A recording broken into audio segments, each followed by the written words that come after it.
You guys asked for it, so here it is. This is Sonic Shred for Season 5. Most people don't make builds for Shred because it doesn't have as much scaling as some of the other builds, but it's still strong enough to clear all the content in the game. And by all content, I mean everything that's important. We're not going to be clearing Pit 200 on this build. I'm doing my best to put out a build every day for you guys, and I'm covering all the main Druid builds, not to mention some experimental builds. So make sure you hit the like button and leave a comment below. And if you want to see other builds like this in the future, don't forget to subscribe. I use Mobalytics for all my builds, so if you guys are interested in a written guide for the build, make sure you click on the link underneath the video. For the skills in this build, we're going to be using Shred. That's going to be our main source of damage, and it's going to teleport us around to enemies really quickly. We're going to be using Blood Howl, and this is really good because it works in tandem with Waxing Gibbous and gives us stealth, and then when we break the stealth, we get guaranteed critical strikes. And with the way I've set up this build, we're going to have 100% uptime for critical strikes. The way we achieve that is with Bold Chieftain's Aspect. This reduces the cooldown of our shout skills based on the number of enemies that are nearby.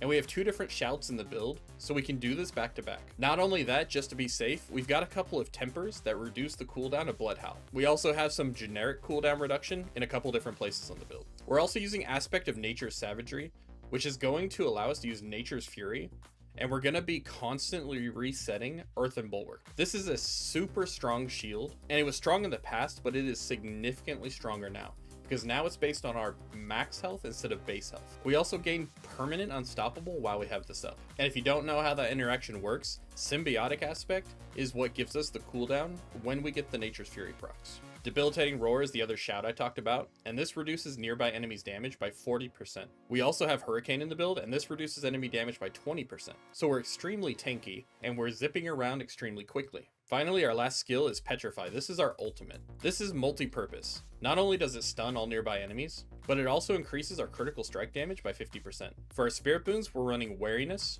Swooping Attacks, Avian Wrath, Energize, and Masochistic. Luckily, since we have guaranteed critical strikes, we don't need Scythe Talons, so the only other thing you could take is Iron Feather, but you'd only take this if you really need survivability. And I think we have enough of that. For the gear we haven't talked about yet, we've got Mad Wolf's Glee. This is going to give us a bunch of ranks to shred, and it also gives us Werewolf attack speed. We've got Tybalt's Will. This is going to help us with Spirit, and it also gives us a 20% damage increase. And don't forget, we've got that Bulwark all the time, so we have permanent uptime for the damage. We're also using Wild Heart Hunger. This is a massive damage multiplier.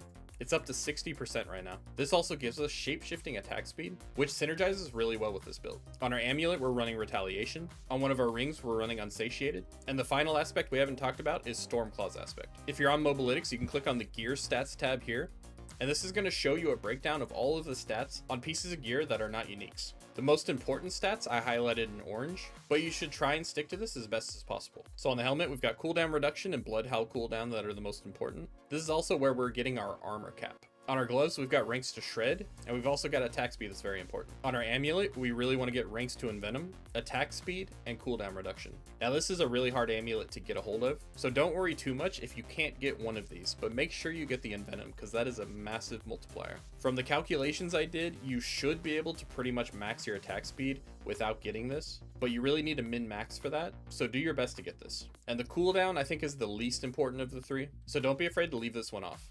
There are plenty of other useful stats you can get here. On a ring, you want to make sure you get attack speed, and I have this listed as a triple masterwork bonus stat, but I'm just emphasizing that we need to get this up to our cap. Once we have enough attack speed, we don't need to get any more into this. And it's the same thing for the other ring. The werewolf attack speed on both rings is also very important. Finally, for our totem, we're doing cooldown reduction, and the rest of it's not that important. For our gems, we're going with emerald on the weapon, ruby on the armor, and for our accessories, we're going with 3 different gems to fill holes in our build. So I believe we have lightning resist and cold resist already, so you'd want to get the other 3. Feel free to go to the link below the video and read through all the details underneath the build. I try and put as much information in here as possible for you guys. Speaking of information, we have an attack speed breakdown, and I want to show this to you a little bit. So I went ahead and did the math here, and this shows you the totals you need to hit in order to hit 100% on the attack speed cap 1 and attack speed cap 2.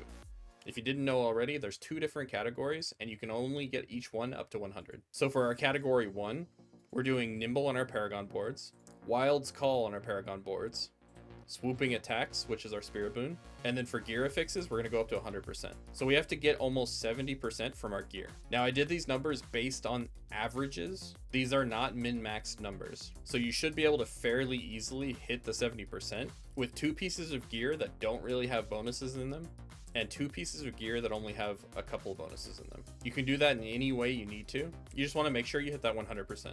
For the attack speed cap 2, we've got enhanced shred, which is giving us 30% default, which is really nice because we don't have to get nearly as much to hit 100. We have shape-shifting attack speed on the Wild Heart Hunger, and this averages to about 13%. We've got werewolf attack speed on Mad Wolf's Glee, and this averages closer to 20%. And then we've got werewolf attack speed tempers, and these are about 16% each. So if we get 3 of them, we're going to be about 48%. All of that will equal over 100%. And if you really min-max, you might be able to remove one of these tempers. For a skill tree, we're going to put 2 points into any basic skill. It doesn't matter. We're just trying to get to the next category. In the core skills section, we're going to be maxing out wild impulses, maxing out shred, and getting primal shred. We're putting 2 points in Digitrate Gate. Then we're moving to the defensive section.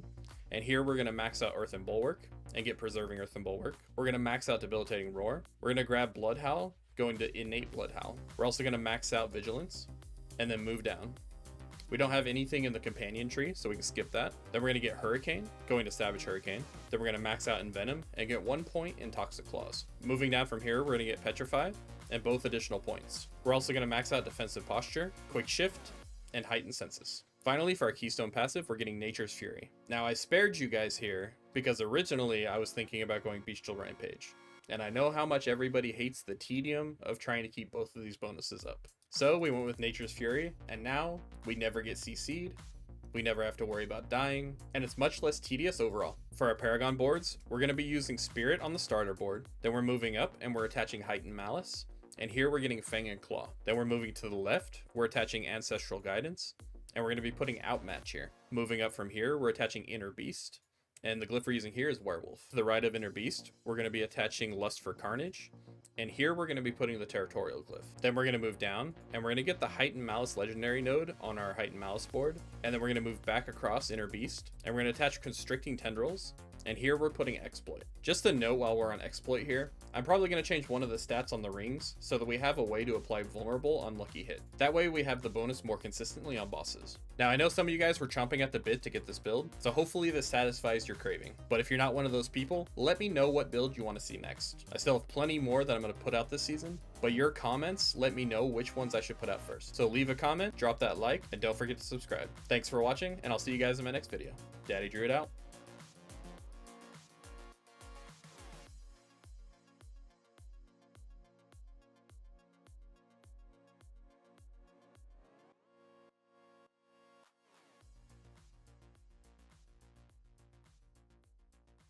What do you want to do? Are you recording? You're not. You're not a person. Oh, I don't have any makeup on. Moving down from here, we're gonna.